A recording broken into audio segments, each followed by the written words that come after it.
Dimanche 9 août 2026, 19e dimanche du temps ordinaire. Lecture du premier livre des rois. En ces jours-là, lorsque le prophète Élie fut arrivé à l'Horeb, la montagne de Dieu, il entra dans une caverne et y passa la nuit. Le Seigneur dit, Sors et tiens-toi sur la montagne devant le Seigneur, car il va passer. À l'approche du Seigneur, il y eut un ouragan, si fort et si violent qu'il fendait les montagnes et brisait les rochers. Mais le Seigneur n'était pas dans l'ouragan. Et après l'ouragan, il y eut un tremblement de terre. Mais le Seigneur n'était pas dans le tremblement de terre. Et après ce tremblement de terre, un feu. Mais le Seigneur n'était pas dans ce feu.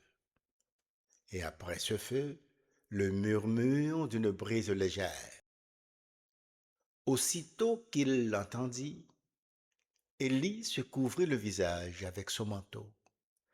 Il sortit et se tint à l'entrée de la caverne. Parole du Seigneur.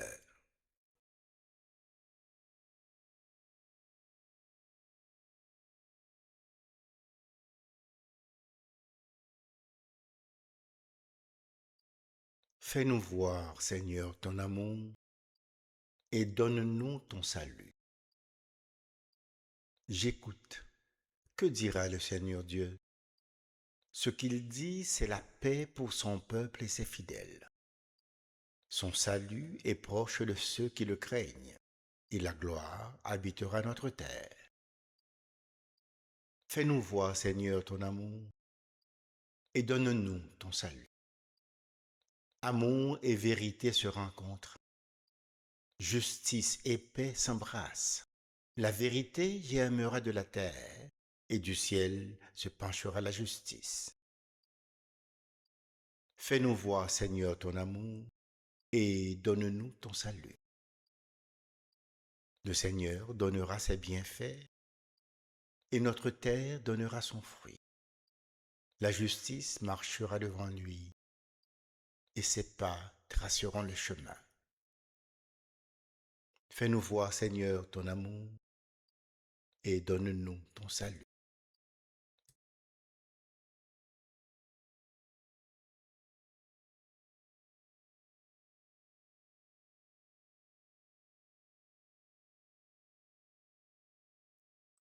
Lecture de la lettre de Saint Paul apôtre aux Romains. Frères et sœurs, c'est la vérité que je dis dans le Christ. Je ne mens pas. Ma conscience m'en rend témoignage dans l'Esprit Saint. J'ai dans le cœur une grande tristesse, une douleur incessante. Moi-même, pour les Juifs, mes frères de race, je souhaiterais être anathème, séparé du Christ. Ils sont en effet israélites. Ils ont l'adoption, la gloire, les alliances, la législation, le culte, les promesses de Dieu. Ils ont les patriarches, et c'est de leur race que le Christ est né, lui qui est au-dessus de tout, Dieu béni pour les siècles. Amen. Parole du Seigneur.